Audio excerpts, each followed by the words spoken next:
Hello everyone and welcome to the channel. I'm Emmanuel, I'm an Airbus pilot, and in today's video let's talk about landing in the A320. We have paused right over here at about 500 feet above ground on our final towards London Heathrow, and we are pretty much all ready to go for our landing. So let's now talk about some of the basics on how to fly the landing, and then we are going to have a look at how that looks if we take it to practical use. Now, unfortunately, Microsoft Flight Simulator is giving me a little bit strong rain over here, so depending on how the rain actually looks like when we start our final approach here, when we unfreeze the simulator, we may have to change the weather conditions because, well, this does not really match what the meta actually shows us. But okay, let's go right down to our actual landing. So, the autopilot needs to be off, and it is recommended by Airbus that you turn it off 300 feet above the ground, the very latest, if you do plan a manual landing. So 300 above the ground, the autopilot should be off, so that you get a little bit of the feeling of the plane before actually taking it down for the landing itself. Now, in a stabilized approach, the flare height is approximately 30 feet. So at 30 feet, you are going to pitch the airplane up slightly. We're just talking a degree or two over here. Remember, a smooth landing is not a criteria for a safe landing. Instead, putting the airplane right on the ground. That is your criteria for the safe landing. And doing that on the center line within the touchdown zone. Now, at 20 feet, you're going to get the retard callout. The retard callout is a reminder rather than an order. You can keep the thrust on longer, you can pull the thrust off earlier. There is quite a bit of confusion in the flight simulation community amongst when exactly to pull off the thrust. The answer is simple, normally at 20 feet. But you need to adjust it based on the situation itself. Let's say a gust hits you at 30 feet and you lose a bit of speed, then you might not want to pull off the thrust until just prior to touchdown. If you are a little bit above the approach speed, then you might want to pull the thrust off at 30 feet already. In either case, that is not going to affect your landing. The plane is going to land just fine. So a little bit of airmanship is required there in order to determine when exactly to pull off the thrust. Now, as both main gears touch down, immediately initiate the derotation and at least put both thrust levers to reverse idle.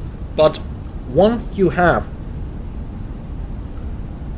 touched down with your main wheels, you can also immediately go to maximum reverse thrust.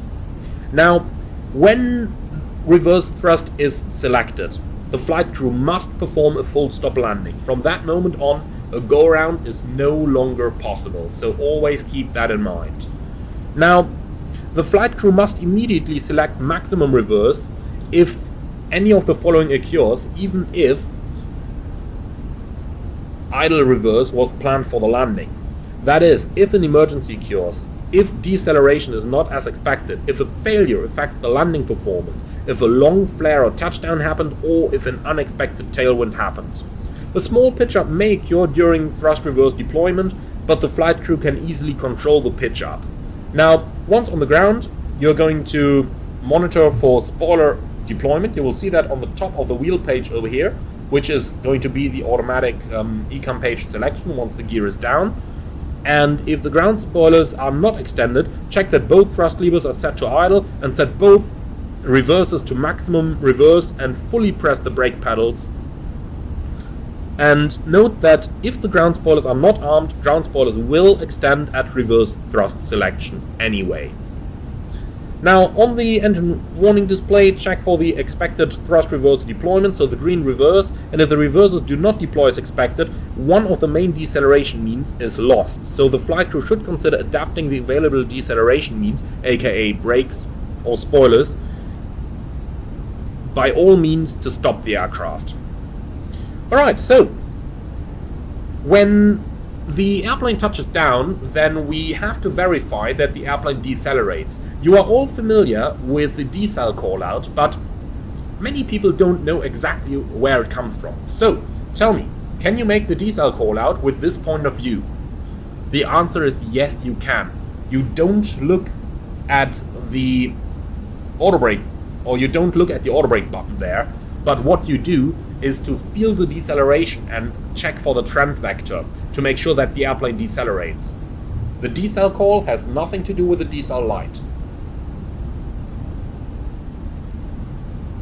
Okay, so at 70 knots, you are going to go to reverse idle, and it is recommended to reduce thrust when passing 70 knots. However, high levels of reverse thrust may be used in order to control the aircraft's speed in case of an emergency all the way until the airplane stops.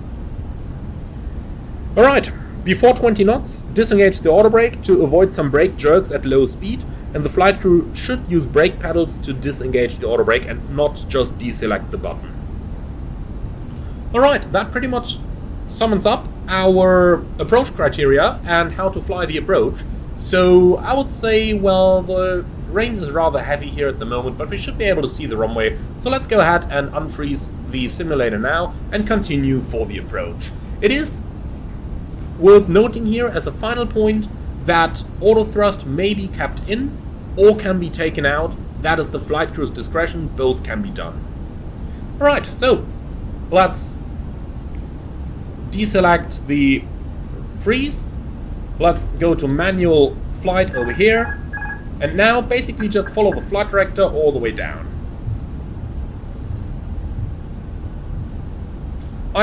As you can see, I have decided to keep the auto thrust on because, well, the rain and a bit of turbulence here does make it a bit of challenging landing, so obviously I want to make it as easy as possible. Okay, so now 2.5 degrees pitch normally works fine. Disregard the ECAM at this point and just fly it down onto the aiming point. So 30, flare, idle, align it with the runway, and then just put it down. Pretty much like that. Okay, immediately on touchdown, we go for the reverses, bring down the nose. So, yeah, lovely ECAM. Well, verify spoilers down here, verify reverse, verify deceleration. 70 knots, reversers are in idle already, manual brakes, and now just brake it to the next exit. Small word there on why we just got an ECAM caution. We were on approach with 2.7 tons of fuel, but when active pause is active, the Phoenix still consumes fuel internally. That's why the fuel just jumped down when I took it out of the active pause and why we just got this ECAM. Obviously not ideal, but, well, nothing we can do about this just now. And the most important thing when you get an ECAM message that late in the approach is to ignore it. Okay, so with that, the runway is vacated. Once we are past the line, and with that I mean the entire airplane is past the line. So don't stop the plane until the entire airplane is behind the line. And in this case, ATC has already told us to taxi onto Bravo, that is just over there. So I am just going to steer the airplane right onto Bravo so that we are well clear of the runway by the time that we stop the airplane, if we stop it at all. In the real world, you try to keep it rolling as much as you can. You want to avoid having to stop the aircraft, but for the purpose of the tutorial, we are going to stop it as soon as we are clear. So just to show you, as the ECAM caution went away now, here's the spoilers. So after landing, you call out spoilers, reverse green, decel.